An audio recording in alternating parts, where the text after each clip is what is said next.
हर हर महादेव, जय गुरुदेव। हम लोग तंत्र के जो पंचमकार हैं, इस विषय पर भगवान शिव ने बहुत सारी बातें कही हैं कुलार्णव तंत्र में।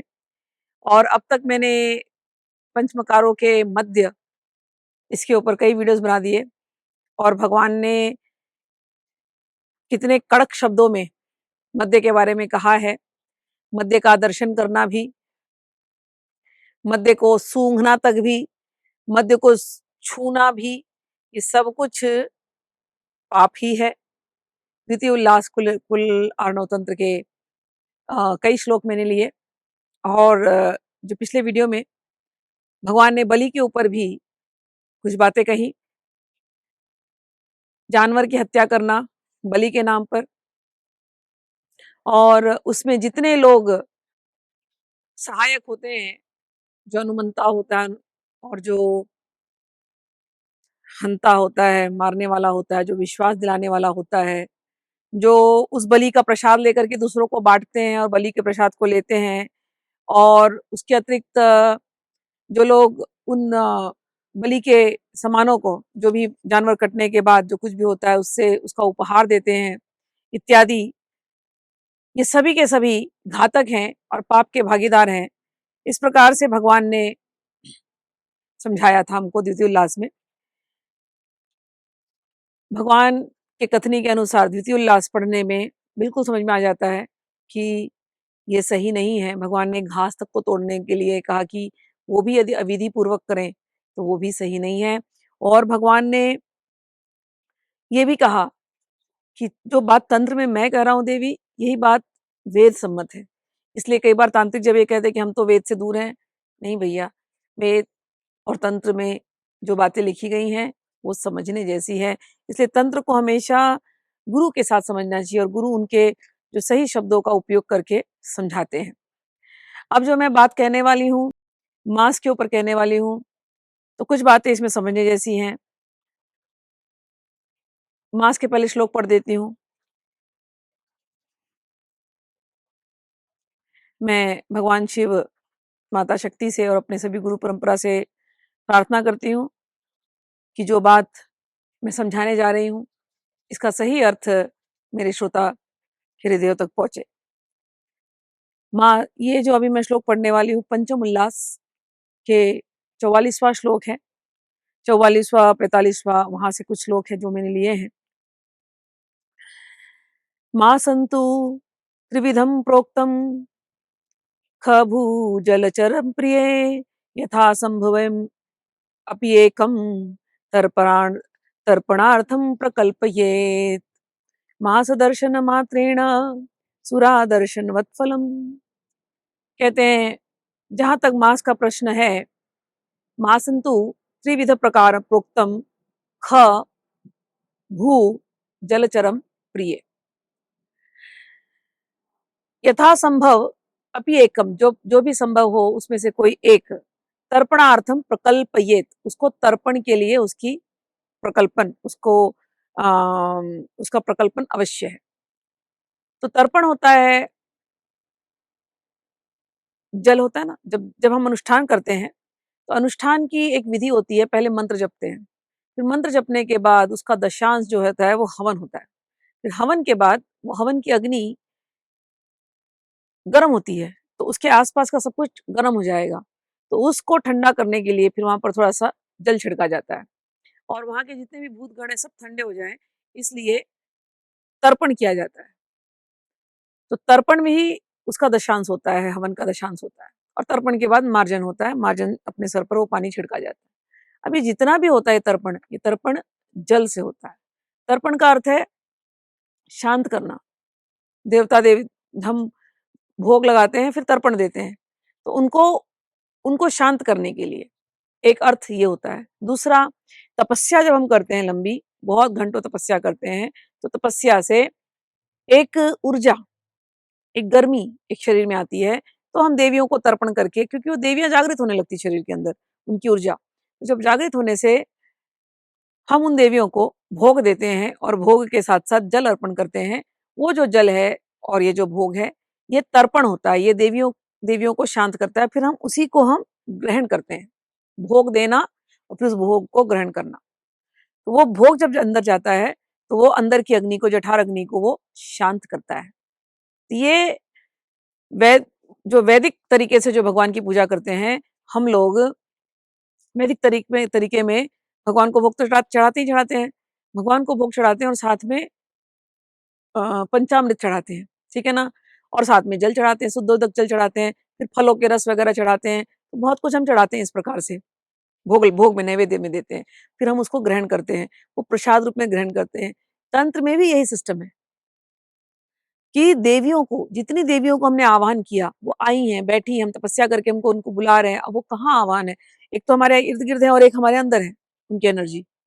और जब हम बहुत लंबे समय जब तपस्या करते हैं तो अंदर की जठराग्नि जल तेजी से बढ़ती है। जब हम जैसे श्री यंत्र की पूजा करेंगे तो उसमें 10 देवियों का नाम है, वो 10 देवियां, उसमें 2 सर्कल आते हैं ट्रायंगल के, तो उसमें 10-10 ट्रायंगल्स होते हैं। तो एक जो सर्कल होता है वो हमारी बाहर के वायु को, प्राण वायु, 10 प्रकार के प्राण वायु, और एक जो सर्कल होता है वो 10 प्रकार के अंदर के जो अग्नि, अग्नि भी 10 प्रकार की है। जो हमारे ये वायु और ये अग्नि, यही हमारे शरीर को ठीक-ठाक रखते हैं। अगर वायु ठीक नहीं है तो हमें सर्दी जुकाम होगा, और सर्दी जुकाम होगा फिर बुखार होगा। तो ये अग्नि और वायु, ये बैलेंस होना चाहिए हमारे अंदर। इसीलिए सही भोजन और सही जल का ग्रहण करना चाहिए, आहार हमारा सही होना चाहिए। तो तपस्या करने के बाद ये आहार के ऊपर बहुत इंपॉर्टेंस है। और वो आहार जब जाता है हमारे अंदर, वो क्या बनता है बताओ? खून बनता है कि नहीं? फिर ये मांस, चमड़ी, ये बालों में न्यूट्रिशन बन करके जाता है। तो हमने जो आहार लिया, अगर हम बहुत तेलिया लेते हैं आहार या कुछ इस प्रकार से जो हमको मोटा करे, तो मांस कैसा बनेगा? मोटा हो जाएगा। हम जल वाला ले रहे हैं तो आहार अलग हो जाएगा हमारा। तो जो हमने आहार लिया, उस आहार का क्या बना? उस आहार का ये मांस बना, उस आहार का हमारा रक्त बना, उस आहार का हमारा मन बना। जैसा होगा अन्न वैसा होगा मन। अगर हम सात्विक खाना खाएंगे, गीता में इन बातों को भगवान ने डिटेल में समझाया, सत्व रजस तमस, इन गुणों को समझना चाहिए। तंत्र मतलब साइंस, गीता भी साइंस ही है, जिसने समझा सही तरीके से। तो भगवान ने वहां पर समझाया सत्व रजस तमस, ये 3 गुण होते हैं और ये हमारे भोजन में भी होते हैं। तो जो हम खाना खाएंगे उस हिसाब से हमारा बॉडी बनेगा। और केवल बॉडी पे ध्यान नहीं देना, नहीं तो भैंस की भी बॉडी बड़ी अच्छी होती है, भैंस को भी बड़ा ताकत होता है, लेकिन बुद्धि, गाय को भी उतना ही ताकत होता है लेकिन बुद्धि, शेर को भी उतना ही ताकत होता है लेकिन स्वभाव, हाथी को भी उतना ही ताकत होता है लेकिन स्वभाव, और घोड़े को कितना ताकत होता है और स्वभाव। हाथी, घोड़ा, शेर और हिप्पोपोटामस सब मोटे तगड़े हैं, भैंस वो सब मोटे तगड़े हैं। खान पान से उनके स्वभाव में, उनके बुद्धि में वो अलग तुमको दिखाई देगा। तो जो हम खाते हैं उससे हमारा मांस बनता है, उससे हमारा रक्त बनता है, और उससे हमारा बुद्धि, हमारी मन, ये बनता है। रक्त शुद्ध होगा तो बीमारियां नहीं आएंगी, ठीक, और मन शुद्ध होगा तो सब कुछ, तो तुम मुक्ति के रास्ते चल पड़ोगे।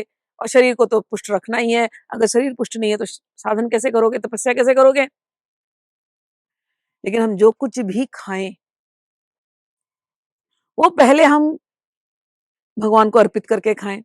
अब क्योंकि तांत्रिक साधना में हम देवी को अर्पित करते हैं और देवी के पूरे परिवार को अर्पित करते हैं, और देवी का परिवार शिव का परिवार है, तो उसमें सभी आते हैं, उसमें सात्विक भी होते हैं, उसमें राजसिक भी होते हैं, तामसिक भक्त, सभी लोग, सभी सभी गण हैं प्रकार के, तो सब लोग भोग लगाते हैं।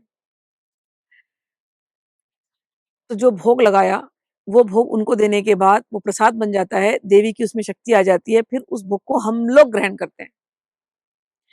वो जो भोग है, जो हमने दिया, जो नैवेद्य चढ़ाया, जो हमने लिया, वो हमारा बना मांस। अब हम जो ऑफर करते हैं उसको भी क्या कहते हैं? मांस। जो हम नैवेद्य में चढ़ाते हैं उसको भी कहते हैं मांस। एक मास होता है ये हिंदी का मास, और एक मास होता है MASS इंग्लिश का मास, साइंस का, साइंस में मास, MASS पढ़े ना जो लोग science. Mass, mass of object, object का एक मास होता है, हर एक चीज का, एयर का भी मास होता है, हवा का भी मास होता है, जल का भी मास होता है। मास यानी समथिंग ठोस, समथिंग वजन, जिसमें कुछ वजन है उसको कहते हैं मास, और हम लोग कहते हैं मांस। अब आप लोगों के दिमाग में मांस यानी कि जानवर का ही आता हो, लेकिन नहीं, केवल जानवर नहीं, यहाँ पर भगवान ने कहा आकाशचारी का मांस। आकाशचारी का मांस यानी जो व्यक्ति साधन में बैठा है और जिसका पूरा ध्यान इस समय पवित्र होकर के केवल यहाँ पर लगा हुआ है, यहाँ चढ़ करके आ गया है और जिसकी मन बुद्धि शुद्ध है, उसको क्या आहार मिलना चाहिए? उसको तो केवल सत्संग का आहार मिलना चाहिए। और ऐसा व्यक्ति हृष्ट पुष्ट हो तो उसका जो भोजन वो कैसा होना चाहिए? वो बिल्कुल जल से भर करके होना चाहिए। भोजन ऐसा होना चाहिए जैसे फल, नेचुरल फल लेने जाते हैं। तो नेचुरल फल को लेने ले जाओ तो उसमें वेट है, उसमें पानी भी है और उसमें हवा भी है। तो ऐसे भोजन जैसे फल हुए नेचुरल, वो हमने देवी को चढ़ा दिया, अर्पण कर दिया। हमने फलों के जूस को अर्पण कर दिया, शरबत हुआ हमने अर्पण किया, हमने दूध अर्पण किया, तो ये हो गए हमारे जलचर, जलचर का मांस। और उसी प्रकार से आकाशचारी का मांस यानी हमारे विचार वो, और हो गया भूचर का मांस। भूचर यानी जमीन, जमीन का मांस। अब मांस यानी जानवर नहीं, समझ लेना बात को, जानवर नहीं। भूचर का मांस का अर्थ होता है जो भूमि से निकली गई हो। भूमि से क्या निकलता है? जैसे शकरकंद, आलू, अदरक, भगवान बोले हैं आगे चल करके अदरक, ये सब कुछ भूचर, ये जमीन के अंदर, गाजर, ये सब जमीन, शलजम, जमीन के अंदर के ये हैं। ये भगवान को अर्पित करना है, देवी को अर्पित करना है। जलचर में जैसे सिंघाड़ा, मैं कश्मीर गई थी तो इन क्षेत्रों में ही तंत्र ज्यादा आगे बढ़ा है। तो कश्मीर में मैंने देखा कि डल लेक में पेड़ जो होते हैं, वो जो नदी है डल लेक के अंदर, नदी के अंदर खूब ऐसे छोटे छोटे उसके ऊपर तैरते हुए पौधे होते हैं। और वो पौधे तैरते हुए एक एक घर के पास जाते हैं, क्योंकि पूरा जो जो नगर बसा है वो डल लेक के आसपास ही बचा है। सब वहां पर मार्केट भी लेक के अंदर से होती है, बोट में लेके आते हैं और बोट से ही सबको बेचते हैं। जो आपको अगर कपड़े भी खरीदना है तो वो बोट में लेके आएंगे आपके यहाँ पर और आपको देंगे। वो बता रहे थे मेरे को बोट वाले कि जब मौसम बदलता है, ये लोग निकल नहीं सकते, तो ये जो जल के ऊपर जो पौधे हैं वो तैरते हुए हर घर के सामने जाते हैं और फिर वहां से वो लोग निकालते हैं। अब कैलाश या या हिमाचल या ये सब कुछ जो ठंडी एरिया, यही तो शिव जी के एरिया थे। तो ये जब वहां पर पहुंचते हैं तो उसका भोग हम लगाते हैं। तो ये नेचर ने दिया है उनको। तो कहते हैं वो जलचर, कि ऐसे जो पौधे हैं जो जल पर तैरते हैं और जल पर तैरते हुए जाकर के सबको भोजन देते हैं। तो ऐसे, तो जैसे सिंघाड़ा, कमलगट्टे, कमलगट्टा भी होता है, उसकी भी सब्जी बनती है। तो वैसे कमल, और भी बहुत सारे हैं, तो उनके वाटर चेस्टनट्स हम कहते हैं ऐसे। तो ये सारे जो नट्स होते हैं जो पानी से निकले हुए हैं, जिनमें जल तत्व अधिक है, इसको भगवान को अर्पित करना। अब आ गया आकाशचारी का मांस। पेड़ के ऊपर जो ऐसे लटकते हुए फल होते हैं आकाश में, उनको अर्पित करना।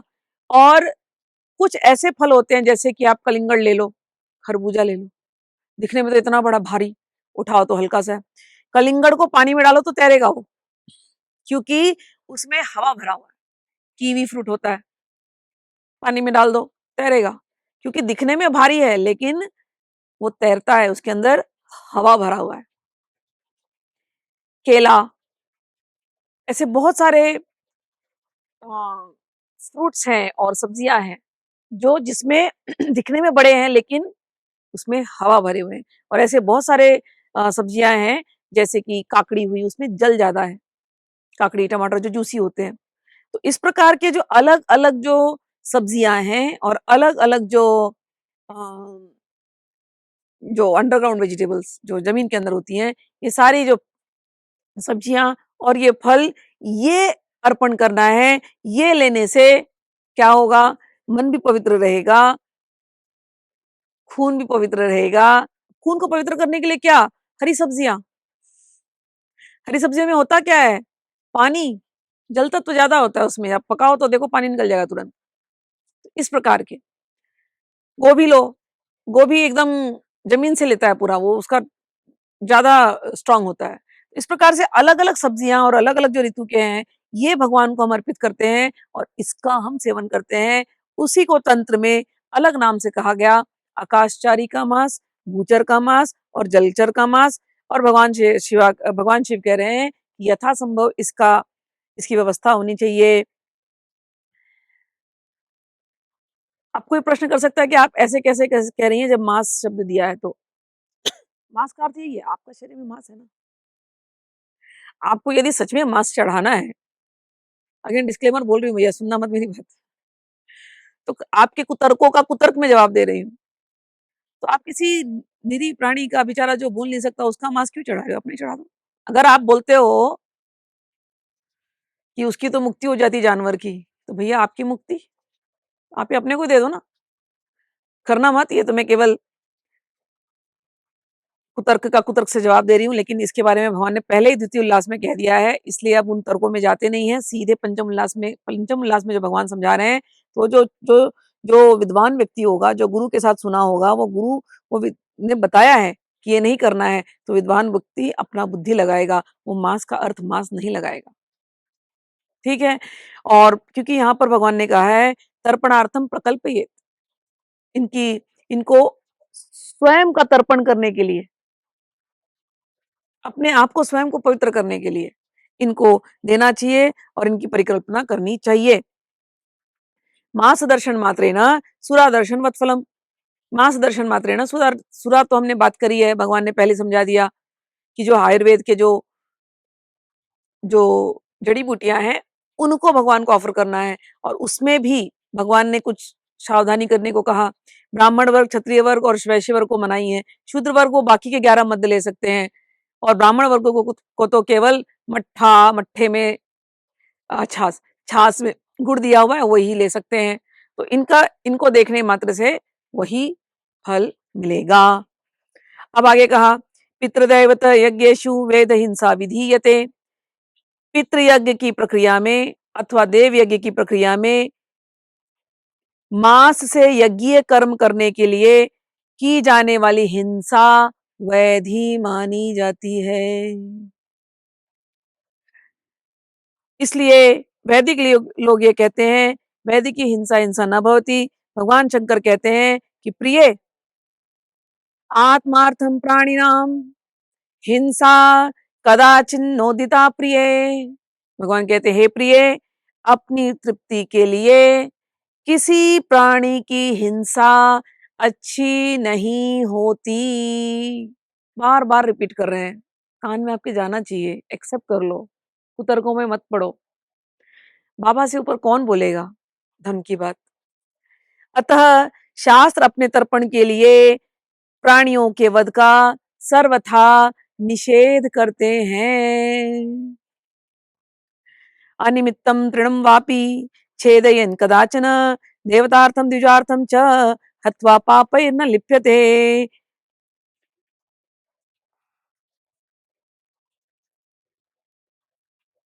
माम नादृत्य यत् पुण्यम पापम स्यात् प्रतिभाषतः मन चरेत पापम पुण्यम भवति शांभवी। भगवान कहते हैं कि शास्त्र यहाँ तक कह रहे हैं कि बिना किसी कारण से समान ढंग से उगे हुए तृण को भी तोड़ना अनुचित है, नहीं तोड़ना है। और भगवान अब वार्निंग करते हैं, कोई यदि ये प्रतिभाषित कर रहा है 47 श्लोक में 47वें में कि भले ही शिव का अनादर हो जाए,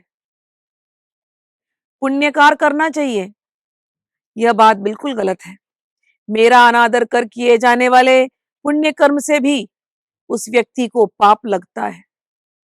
जो ऐसी व्यवस्था देता है, जो कोई ऐसी बात करे भगवान का अनादर करता हुआ, उसको भी पाप लगता है।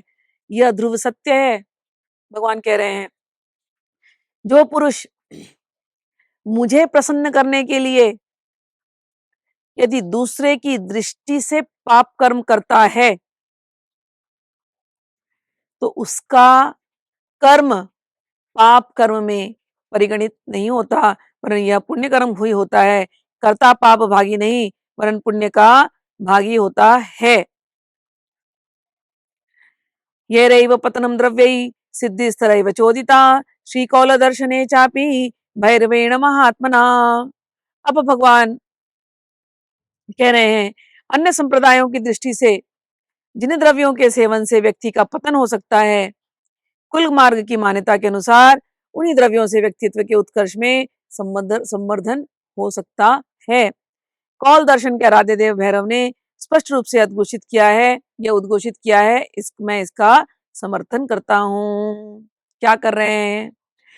मत कर्म कुर्वताम पुंसाम कर्म लोपो भवे नहीं, तत्कर्म में प्रकुर्वन्ति सप्तकोटि मुनीश्वराः। भगवान कहते हैं मेरे लिए कर्म का संपादन करने वाले पुरुषों का कर्म लोप नहीं होता, भगवान के लिए जो कर्म कर रहे हैं उसके लिए, अर्थात उनको कर्म का प्रभाव प्रभावित नहीं करता।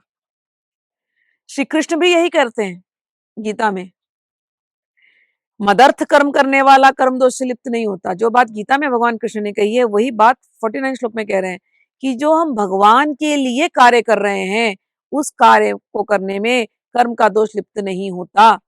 अब भगवान जब मना कर रहे हैं कि हमें नहीं करना है ये गलत काम, तो हमें नहीं करना चाहिए। 7 करोड़ मुनीश्वर भी ऐसा ही करते हैं, अर्थात वे जो काम करते हैं उनका उद्देश्य केवल मेरी तृप्ति है। किसकी तृप्ति? भगवान शिव की। तो भगवान की, शिव की तृप्ति के लिए हम सारे कर्म करें। उनके इस व्यापक दृष्टिकोण के अनुसार ही जो हमारे भारतीय सामाजिक संरचना का ताना बाना बनाया गया है।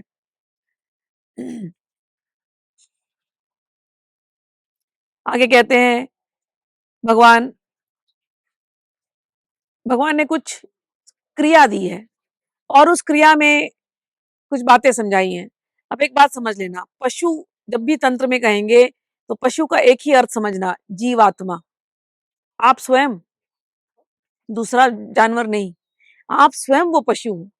जो बद्ध जीव है वही पशु है। तो भगवान, जब हम पशु को यज्ञ की बात करते हैं तो अपने आप की बलि देने की बात करते हैं। इस शरीर से, ये मांस का पिंड है ये शरीर, इस शरीर से जो कोई भी गलत काम अच्छे काम हुए हैं वो सब हम भगवान को समर्पित करते हैं। इसको कहते हैं मांस की बलि। इस जीवा से हमने क्या खाया क्या पिया, ये जीवा, ये रस, ये एक तो ये हुआ ना, ये भूचर हुआ ये मांस, क्योंकि ये पृथ्वी तत्व से बना हुआ है तो ये भूचर है। हम इस मांस को लेकर के हर जगह चल रहे हैं, हम आत्मा स्वरूप है, इस शरीर में ढके हुए हैं। हम पृथ्वी तत्व का ये शरीर बना हुआ, हम इसको लेकर के हर जगह घूम रहे हैं, ये है भूचर। और जलचर क्या? जीवा। जल सबसे ज्यादा कहाँ? जल तत्व यहाँ पर ही है। इस जल तत्व से हम न जाने कितना कुछ खाते हैं और कितना कुछ बोलते हैं। तो इसकी भी पवित्रीकरण हो, ये भी हम भगवान को समर्पित करते हैं। तो क्रिया से, इस शरीर द्वारा की गई सारे कर्म भगवान को समर्पित करना, जिह्वा के द्वारा, ये भी मांस का टुकड़ा है, इसके इसके द्वारा सभी जो वाणी से जो हमने कर्म किए या हमने जो भोग लगाए, उपभोग किए, ये सब कुछ हम भगवान को समर्पित करते हैं। और ये हुआ आकाशचर, खेचर। हम मन से जो भी हमने कर्म किए हैं ये हम भगवान को समर्पित करते हैं। भगवान ने भी जो समझाया, शिव की प्रसन्नता के लिए कर्म करना, जो गीता में भगवान श्री कृष्ण ने समझाया, मेरी प्रसन्नता के लिए कर्म करना, दोनों की बातों में कोई अंतर नहीं है, हरिहर तत्व में कोई भेद नहीं है। इसलिए मन में कोई तर्क मत लाना। अब जो कुछ भी हम करें मन से, वाणी से और क्रिया से, यही हुआ भूचर का बलि, जलचर का बलि, आकाशचर का बलि। इसको हम भगवान को समर्पित करते हैं। इससे वो व्यक्ति दिव्य हो जाता है। पशु से दिव्य, तंत्र में पशु, वीर और दिव्य भाव, इससे साधना होती है। तो पशु कौन होता है? पशु जो सारे तामसिक गुणों को लेकर के आया है शिव के पास।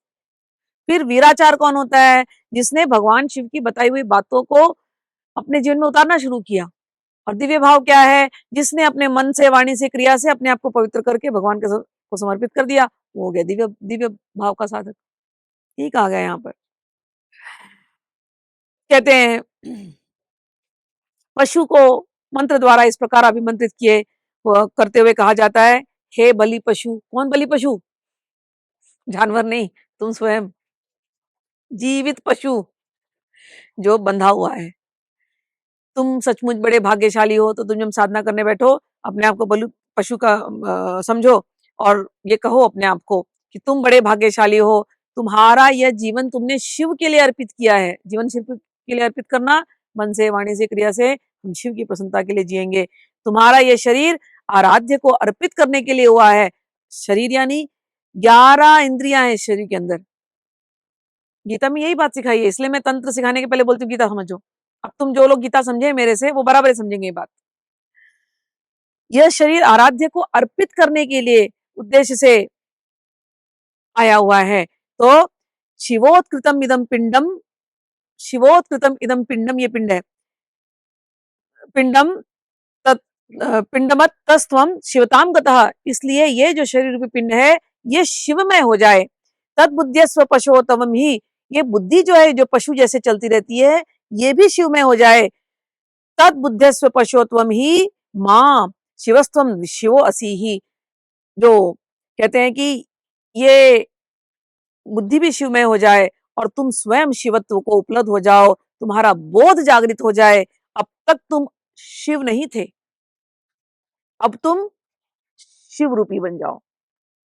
ये है पशु बलि का असली अर्थ, मांस का असली अर्थ। समझ में आया? जो भगवान को मांस चढ़ाते हैं अपना ही बलि चढ़ाना है, काटना नहीं है भावना से। फिर कहते हैं तुम शिवत्व की तरफ चले जाओ, तुम शिवमय बन जाओ। ब्रह्मा स्यात् पलले, तुम्हारे मांस रस में, ये रस है, मांस है ना, मांस के अंदर प्लाज्मा है, प्लाज्मा के अंदर ब्लड है, मांस का रस है। तुम्हारे मांस रस में ब्रह्मा की शक्ति आ जाए, तो ध्यान में ये करना पड़ता है कि मेरे मांस रस में ब्रह्मा की शक्ति है। मांस के गंध में विष्णु शक्ति तत्व की व्यापकता का उल्लास हो, मेरे शरीर के अंदर विष्णु तत्व जागृत हो जाए। और रस तत्व में मेरे रस यानी खून, खून में, मेरे खून में रुद्र तत्व प्रस्फुरित हो। तुम्हारे मांस के में जिस आनंद का उत्सव फूट पड़े उसमें परमात्मा का परमानंद उल्लसित हो। जब हम ऐसा ध्यान करते हैं कि मेरे अंदर ही ब्रह्मा है, ब्रह्मा की ऊर्जा मेरे अंदर चल रही है, मेरे एक एक मांस में चल रही है, मांस एक एक अंग में, रुद्र मेरे खून में दौड़ रहे हैं, और इस शक्ति को पालन करने के लिए जो ऊर्जा है वो विष्णु की है। तो ब्रह्मा विष्णु तीनों मेरे अंदर ही हैं। ऐसे भाव में जब व्यक्ति शिवमय होकर के ध्यान करता है घंटों, करके कभी देखना जो सिखा रही हूँ, केवल यही चीज का ध्यान, ब्रह्मा विष्णु महेश, ये मेरे अंग प्रत्यंग में, मैं ब्रह्मा विष्णु महेश में हूँ। ये करने से एक जो उल्लास फूटेगा वही शिवमयता है, वही शिवत्व है। इतनी प्रार्थना के बाद बलि पशु यानी हम स्वयं, फिर हम अभी भले इस पिंड में हैं, लेकिन जब ध्यान करने लगते हैं तो हमारी जो जो ध्यान है वो इतना व्यापक हो जाता है कि हम इस पिंड से बाहर निकल करके हम अपने आप को इस ब्रह्मांड के साथ जोड़ लेते हैं। हर जगह ये बहुत शुद्ध साधना है। साधना करते समय उस आत्मा का अनुभव होना, यही बात जो गीता में समझाई है, उस आत्मा का अनुभव होना, और ये आत्मा उसी परमात्मा का एक अंश है, ये अनुभव होने लगता है ऐसे ध्यान करते करते। ये पूरी विधि होती है, लेकिन अभी मैंने छोटा सा बताया, आप ये भी करोगे तो इससे भी होगा। कहते हैं उसमें एक परमानंद आता है, और तब हम लोग इस छोटे से नहीं रह जाते, हम शिवमय होकर के पूरा ब्रह्मांड शिवमय नजर आता है। और यही दिव्यता का प्रतीक है, यही दिव्यता है। इसको ही हम प्रसाद रूप में स्वीकार करते हैं। ये दिव्य आनंद, ये परम आनंद, हम उस शिव के भाग हैं। ये जो कुछ हमें मिला है ये सब कुछ शिव से मिला है, इसी को हम प्रसाद रूप में स्वीकार करते हैं। यही कौलिक जो है, यही कुलाचार है। अब भगवान ने बताया मांस का यदि भाव देना ही है तो आपको क्या देना चाहिए, मैंने पहले समझा दिया आप लोगों को, लेकिन भगवान ने यहाँ पर हिंट दिया। मासा भावे न तू लशुनम, लहसुन भी दे सकते हो, सार्धारकम नागरंतुवा, अदरक दे सकते हो, और नागर मोठ, ये 3 चीज भगवान को समर्पित कर सकते हो। और अदरक के साथ नागर का प्रयोग करना शास्त्र सम्मत है। इन द्रव्यों का पूजन में प्रयोग होना चाहिए, अन्यथा कुल पूजा निष्फल हो जाती है। तो इस प्रकार से मत्स्य और मांस, ये मांस तो मैंने आपको समझा दिया, मैंने पहले भी समझाया हुआ है। मद्य, अब तक आपको समझ में आ जाना चाहिए। मद्य यानी आपकी भक्ति का नशा, ये मद्य है। मांस यानी आपका स्वयं का शरीर। अब आ जाता है बात मत्स्य की। मत्स्य, ये जो हमारी श्वास है ना, ये चल रही है हमारे चित्त रूपी, ये पूरा चित्त रूपी समझो कि समुद्र है। मन हमारा वो समुद्र के जैसा है, हमेशा खलबली करते रहता है, ऊपर नीचे होता रहता है, कभी हाई टाइड कभी लो टाइड मन में आता रहता है। अगर यहाँ हाई टाइड लो टाइड होगा ना, तो आपकी सांस यहाँ से चेंज होती है। समझ में आ रहा है ना? अगर मन बहुत बेचैन है तो सांस आपकी एकदम तेजी से होने लगी, और मन बड़ा शांत है तो सांस एकदम शांत हो जाती है।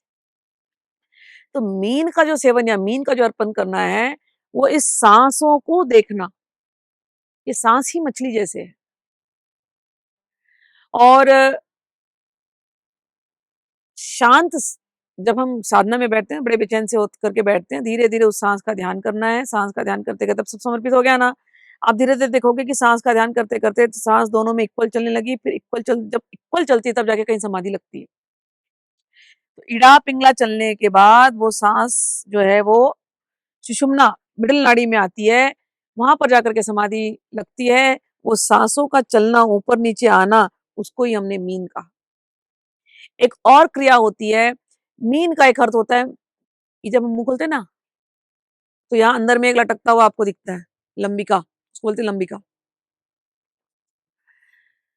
बहुत गहरी ध्यान अवस्था में नाक से भी सांस बंद होकर के बहुत घंटों व्यक्ति फिर सांस नहीं लेता, क्योंकि प्राण शक्ति जाग जाती है, और वो प्राण शक्ति वो अंदर से चलती है। वो जो जहां पर ये लंबिका है ना, द्वार अंदर वाला, उसके अंदर अपने आप चलने लगती है, और वो घंटों व्यक्ति को फिर वो पोषण देती है। उसे फिर बाहरी खाने की भी जरूरत नहीं है। तंत्र आपको इस जगह तक ले जाता है कि मांस तो छोड़ ही दो, भोजन की भी आवश्यकता नहीं लगेगी। कई अगर कोई सही तांत्रिक होता है, वो थोड़ा सा पी लेगा तो हो जाएगा उसका काम, क्योंकि प्राण शक्ति जागृत हो जाती है। ये लंबिका, ये तो उसको भी कहा गया है मीन। तो जिसको वो क्रिया आती हो, तो वो अपने मीन को उसने दे दिया। तो मन रूपी मीन है जो सांसों के द्वारा चलता है, और उस मीन को समर्पित कर देना, इसी को कहा गया है मत्स्य भाव। मत्स्य और मांस, ये और मदिरा अभी आपको समझ गया, ये तीनों अर्पण किया जाता है। और एक चीज और कही जाती है, पिष्ट पशु कहा जाता है। पिष्ट पशु एक विधि है। भगवान यहाँ कहते हैं, पिशितम तिल मात्रंतु तिलार्धम अपि बिंदुना सकृत पर्णपाद मात्रेण कोटि यज्ञ फलम लभेत। पिशित यदि अल्प मात्रा में उपलब्ध हो, यहाँ तक कि यदि तिल मात्रा में ही हो, इसी तरह कुल द्रव्य के भी तिल मात्रा की आदि में भी उपलब्ध हो, तो इतने स्वल्प द्रव्य से भी तर्पण किया जा सकता है। तो थोड़ा सा तिल जो हम लोग तर्पण में करते हैं, थोड़ा सा तिल, थोड़ा सा जल, ये लेकर के भगवान को अर्पित कर दिया। ये हो गया आपका कुल द्रव्य और आपका जो आपको अर्पित करना था। पिशित वस्तु वस्तु का भी एक और अर्थ होता है, पिसा हुआ। तो कई बार मांस के लिए और एक भी शब्द यूज करते हैं, का उपयोग होता है, वो है पिष्ट पशु या पिशित। पिष्ट पशु का अर्थ एक ही होता है, पशु तो आप समझ गए हो। जो हम ग्रेन भी लेते हैं ना, जो अन्न, उसको भी, वो धरती से निकला है ना अन्न, तो वो भी मांस ही है। एनीथिंग जो उसमें डेंसिटी है उसको कहते हैं मांस। तो जो अन्न है, पिष्ट पशु का अर्थ होता है पिसा हुआ अन्न, जो अन्न पुराने हो चुके हैं, जिनको, जिनमें से फिर से कुछ निकलने वाला नहीं है, उन अन्नों को लेकर के पीस देना, और पीस करके फिर उनको पशु के आकार में बनाया जाता था, एक विधि होती थी। और उस पशु के आकार में बना करके हमारे अंदर के जितने भी, जो भी हमको दुर्गुण लगता है, जिसका हमको बलि देना है, तो हम उसकी भावना करते थे कि ये सारे दुर्गुण इसके अंदर आ गया। जैसे हमारे अंदर कोई भी भावना हो, काम क्रोध इत्यादि, तो पशुओं के अंदर ये भावनाएं होती है, तो वो हमको कम करना है। तो हमने उस भावना को निकाला, हमने चावल का आटा लिया, पुराना चावल हुआ, पुराना गेहूं हुआ, उसका आटा लिया, और उसको एक पशु के रूप में बनाया, और उसमें सारा डाल दिया, और उसको हमने बलि अर्पित कर दिया। ये किसी को मारना नहीं है यहाँ पर, ठीक है। तो भगवान ने वो भी मान्य किया है यहाँ पर। अब फिर भगवान कहते हैं, कुल पूजा से उत्तम कोई पूजा नहीं है, और जो साधक कौलिक विधि से कुल पूजा में प्रवृत्त होता है, वह समान रूप से भुक्ति और मुक्ति दोनों का फल प्राप्त करता है। भगवान कहते हैं, एक बात समझाते हैं, बहुत सीधी बात, इतनी सारी बात करके अगर नहीं समझ में आ रही तो भगवान बोलते कोई चिंता नहीं। अनधीतोऽपि शास्त्रज्ञो गुरु भक्तो दृढ़वतः कुल पूजा रतो यस्तु स मे प्रियतमो भवेत्। कहते हैं यदि किसी को इतने विधि विधान नहीं आते, कोई बात नहीं है, लेकिन यदि उसको अपने गुरु में बहुत भक्ति है, गुरु भक्तो दृढ़व्रतः, यदि ऐसे लोग गुरु के प्रति भक्ति और दृढ़ आस्था से व्रती हो, कोई व्रत व आस्था का पालन करते हो और कुल पूजा में निरत हो, तो उनके अनधित्व और अशास्त्रज्ञत्व का उनके जीवन पर कोई विपरीत प्रभाव नहीं पड़ता। तो गुरु की बात मान करके यदि कोई तंत्र के रास्ते चल रहा है, जो भी पूजा पाठ कर रहा है, तो उसको भले इतना शास्त्र नहीं आता हो, उसे डरने की कोई आवश्यकता नहीं है। और कहा कि चारों वर्णों और चारों आश्रमों की व्यवस्था, व्यवस्थित जीवन व्यतीत करने वाले, भले ही वे पुरुष हों, स्त्री वर्ग हो या नपुंसक वर्ग ही क्यों ना हो, हे जगदीश्वर, इनके द्वारे पूजित होने पर तुम उनके ऊपर वात्सल्य की वर्षा करती रहती हो और इनके इष्ट की पूर्ति कर देती हो, अर्थात तुम्हारी कृपा सदैव उन पर बनी रहती है। तो यहाँ पर भगवान ने मांस के बारे में और मीन के बारे में जो हिंट दिया, मछली के बारे में, अब आप लोग समझ गए हैं। आशा करती हूँ आप लोग इसी रास्ते चलोगे जो भगवान शिव ने सिखाया है। अगर पहले कुछ गलतियां हो गई हो बिना समझे, बिना उससे, तो कोई बात नहीं है, भगवान शिव से माफी मांगना और फिर आगे से ये बातें मत करना। शुद्ध तंत्र, शुद्ध तंत्र को आप प्रैक्टिस करो, शुद्ध तंत्र को समझो, शुद्ध तंत्र को अपने जीवन में उतारो। भगवान शिव सबका कल्याण करें, मेरी गुरु परंपरा सबका कल्याण करे। फिर मिलते हैं अगले वीडियो में और भी कुछ अच्छी बातों को लेकर के। बोलो पार्वती पते हर हर महादेव।